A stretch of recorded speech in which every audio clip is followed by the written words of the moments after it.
Hello and welcome back to Project L405. Today I'm going to show you how to install our hidden winch kit for this beautiful Range Rover. So cue the intro, I'll get this car up in the air and we'll start taking off the front bumper.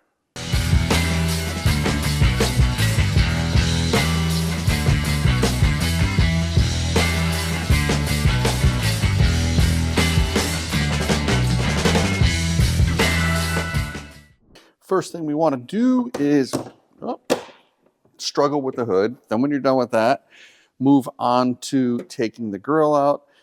Depending on the year, this one has little screws. I think some of the newer ones just have pop pins. There should be 4 locations. Get those out.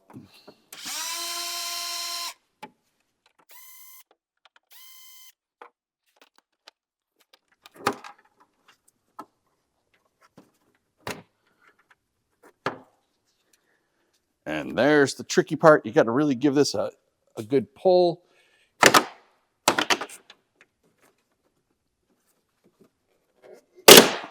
Oh, I hate that.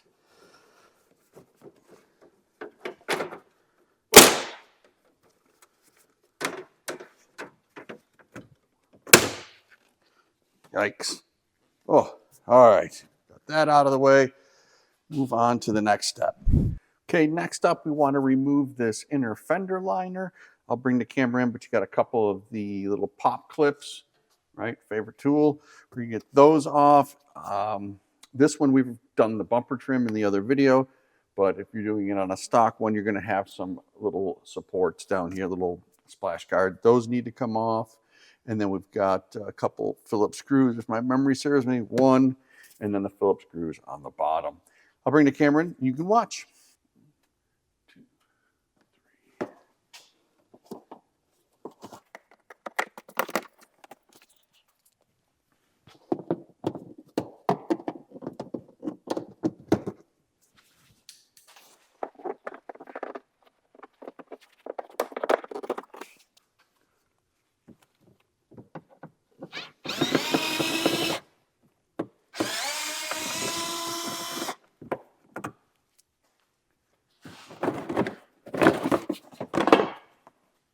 Next up, we want to we want to disconnect this wiring harness. And on the other side, you're going to have some washer fluid lines. Just give it a little pinch. These always are difficult to get out. There you go. This one's going to stay with the bumper. This is going to stay with the car. And here's another one. We're going to want to get that free. Done. We'll set those aside. That'll go with the bumper. Next up, there's a little bracket here. It's held together with 2 10mm.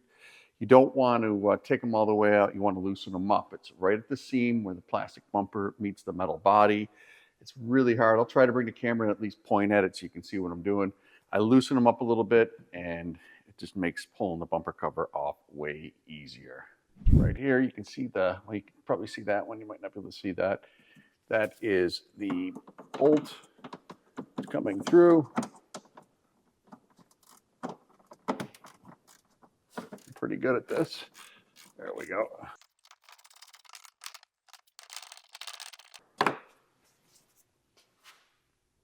Now we want to get the access panel, recovery hook access panel. I don't know what this thing's really called. Beauty panel. We're going to get that off. It's held on with just 4 quarter turn jobbies.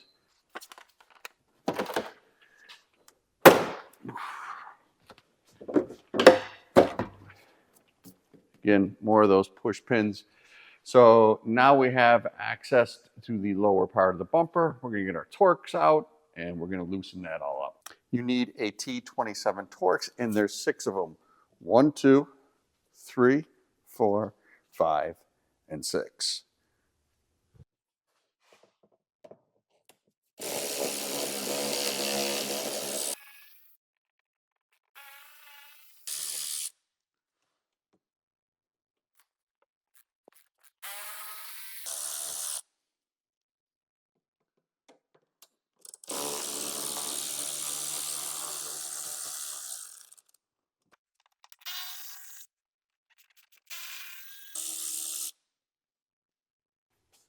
All right, back to the divider here, plastic bumper, metal fender. Remember we loosened that bracket up.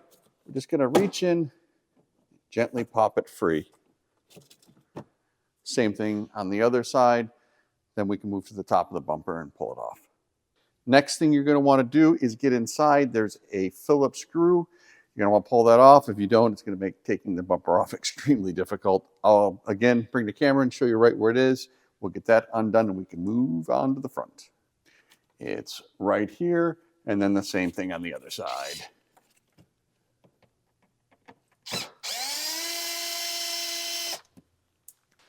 Right across the top are 4 screws. They're 8 mil. I'm going to pop those off, and if I got everything right, we'll be able to pull the bumper forward.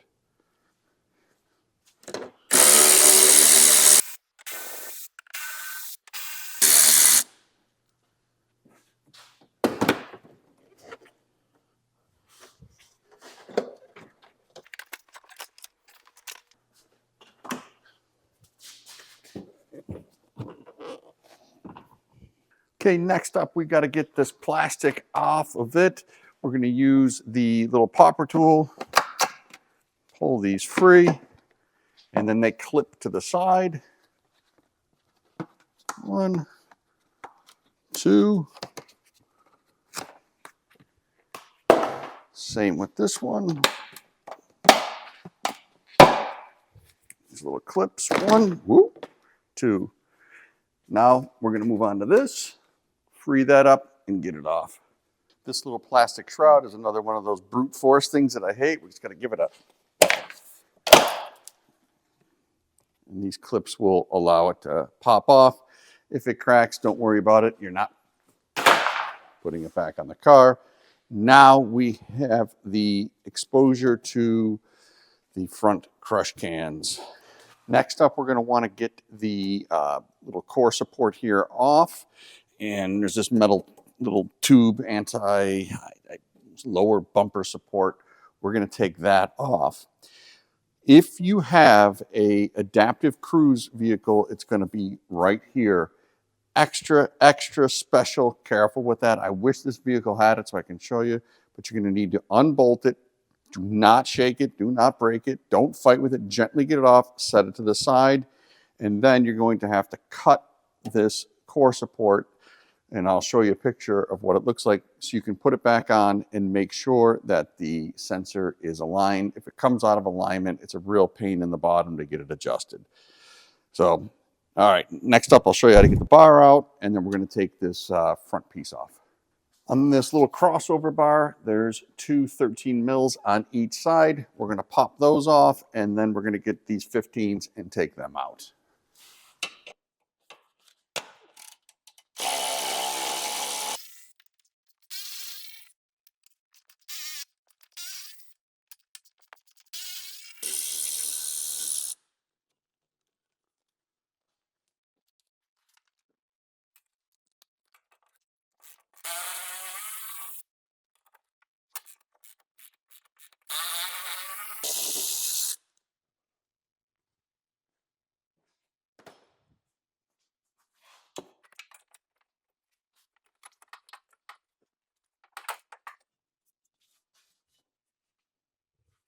You want to save the 2 bolts that go down here. They have the 15 mil socket head on them. We'll use those later on to attach the lower support of the winch tray rather. And then now on to the little crush can centers here. We're going to take the 4 bolts off on the top, 4 bolts on the bottom. That's 8. I did my maths really good. But we're going to want to free up this wiring harness. And again, if you have adaptive cruise, super careful with that. I'm going to get my little popper tool and pop these free, get the wiring harness out of the way, and then I'll get this off.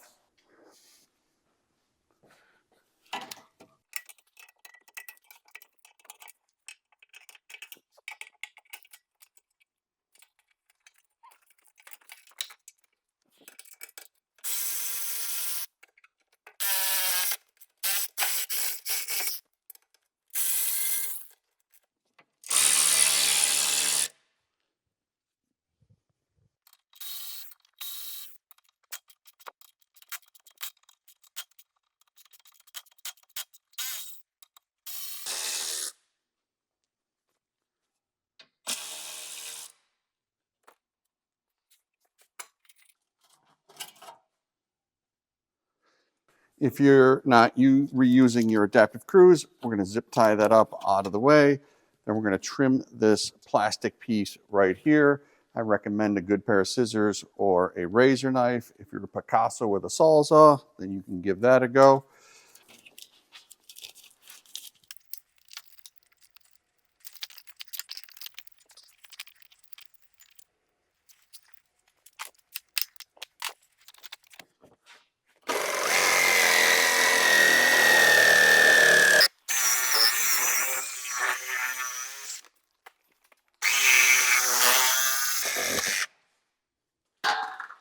You're looking for 2 bolts. They are 18 mil heads right here and here. They are on there with some force.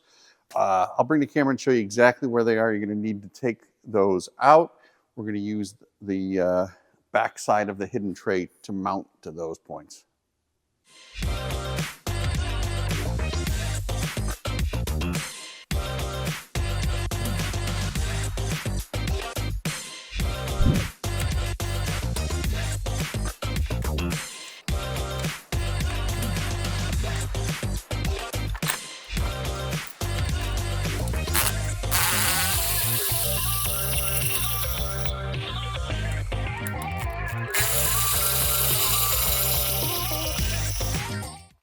Go ahead and gently put your winch tray in. You can't tighten it all the way. We need to mark where you have to put a little grind in this little lower aluminum support. It's really, really tight, and we didn't want to make the winch tray any thinner. So I'll bring the camera and show you exactly where it is. It won't allow the tray to fully go into place. You're going to have to just grind a little bit, clear up the aluminum, and then it'll sit flush. I know. Stop yammering. Show me where you got to grind. Got it. We'll look at the passenger side, right? So here, coming off the tray, there's the frame horn. Down inside, right here, as we try to push the tray up, it's going to rub. So what I like to do, just get my marker in there, mark it, do the same thing on the other side. We'll take the tray down and give it a quick grind. With the aluminum piece just shaved down a little bit, you can test fit the tray a couple of times. One thing I'd like to point out is this second hole right here. You see that? Needs to align with the bolt location. So you want to put that in, make sure it moves and can go all the way up top. Once you have that achieved, go ahead. We're going to put this in and torque it down.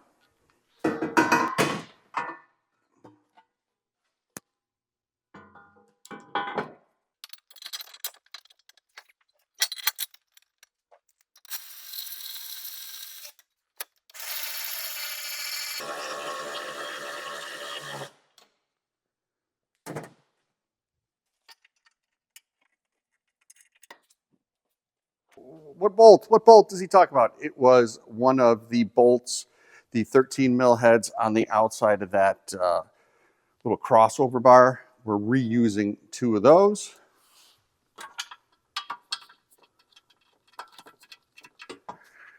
With the bolts in place snug, we're going to bring this up, and then we'll torque it down.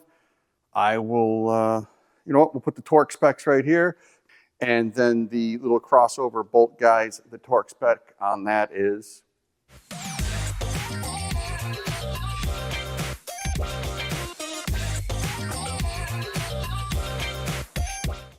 Okay, next up, drop the winch in. Be very, very careful you don't smash the AC condenser. If you do, well, you can be doing an AC condenser, and you don't want to do that. There is plenty of room. The winch should move freely side to side. Be careful of the cables. If you have them back there as you're forcing the winch in, and by saying forcing, you shouldn't be forcing. You'll be jamming the cable against the condenser. We already went over that. That's a no-no. We're going to get this in place. We're going to put the winch hardware in just the front loosely so that we can put the lower subframe brackets on. Onto the lower subframe mounts. This is the right-hand side, left-hand side. Remember those 15 head bolts that we talked about earlier. We're going to reuse them. The subframe mount goes like this, catches the bottom of the winch, and it catches that bolt. The reason we have these is as you're pulling like no tomorrow, we don't want to just pull on the frame.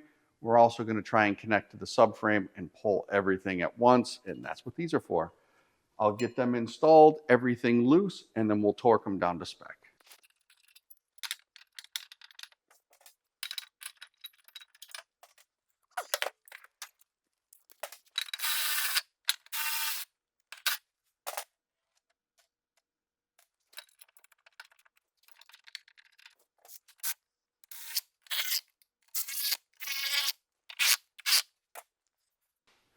All right, you're going to want to torque these down too, and then tighten up the winch bolts to. Next up, we want to get the power and ground cable for the winch into the engine bay. There's a little gap here between the radiator and the frame horn. I stick it in like so, feed it into the engine bay, and zip tie it right down to this little frame horn bumper extension. So I'll get that in place, and then we'll move to the next step. Okay, next up, it's personally not my favorite part of the job.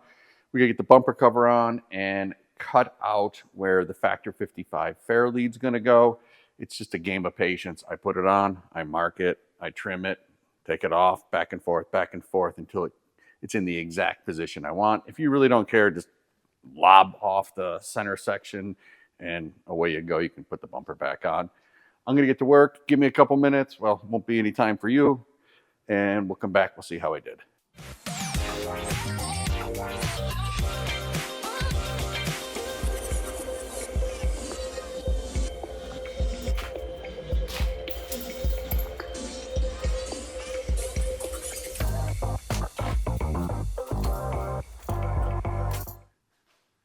With your fair lead section removed, you need to remove the plastic down here because it interferes with the winch tray. We've got the beauty plate that goes in front of it, so removing this isn't going to be a big deal. Don't get too crazy. I recommend leaving the ability to bolt it where it goes. So I've got this white line here. Essentially, we're going to cut out this section, and then the bumper will sit naturally back on the truck. Once it's all done, I'll bring it in real close and you guys can have a good look.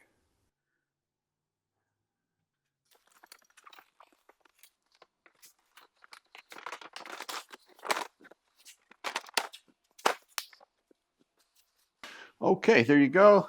Plastic removed. Now we can clip this into place, and when the front beauty cover's on, it'll hide all of our sins. Up here, you can see it's not forcing it down anymore. It sits nice. The fair lead's going to go here. Cover this all up. We're doing really good now. Time to pull the bumper back off now that you know it's going to fit, and install the winch cable. If you don't install it now with the bumper on, you're going to have a real hell of a time getting it started. So everything fits. We're going to get the bumper off, install the cable, put the whole bumper back on, and life will be good.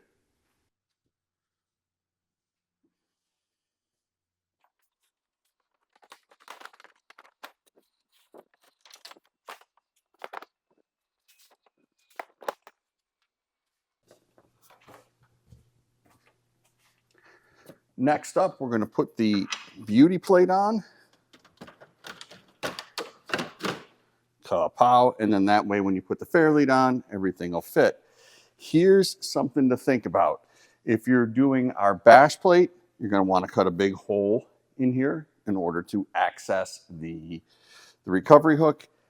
Also, if you're using this off-road, it's very difficult to get off, so you may want to notch that around the fair lead to allow you to get it on and off, or you can cut a big hole in it and just rubber line it. That is dealer's choice. I'm putting on the bash plate, so if you're not doing the bash plate, just fast forward to where you see me putting the fair lead on. For us bash plate people, we're going to set it up there. We're going to mark it. You can get very creative because, well, you know what you're doing. You're cutting a big hole in it, and the bash plate will cover it. So let me get the bash plate hung here. I'll show you how I mark it, and we can keep moving. Get the bash plate just loosely held on. Ooh, that was loud. With a couple of bolts. And we're going to take our marker. Now we know exactly where to cut out the hole. I recommend making the hole bigger. It's hidden behind this huge plate, so you're not going to see it. And that way you're not rubbing your hand when you need to reach it and grab. Okay, next up is the fair lead, and for us, the bash plate. Depending on the front bumper, there's a few different variations. You may need to get some spacers to push it out. That's what I'm going to do on this. You may just decide to cut around it and put it flush. Like I said, there's so many variations. You get to decide what you like. For me, I'm going to space it out because it'll bother me if it's crushing it, but realistically, it's not going to make a damn bit of difference. So I'll get that spaced. I'll get the bash plate on. This job's damn near done, right? Fair lead, bash plate, finish the wiring. Now that you have the front end put together, everything's in place, we're going to come here into the engine bay and have a look at the wiring. I'll show you where you hook up the positive and negative, and then we can talk later on the winch controller. Right here has a big plus on the top. That is a positive power terminal. You need to take this apart. I recommend pulling your battery so you don't have any issues. And here is a ground stud.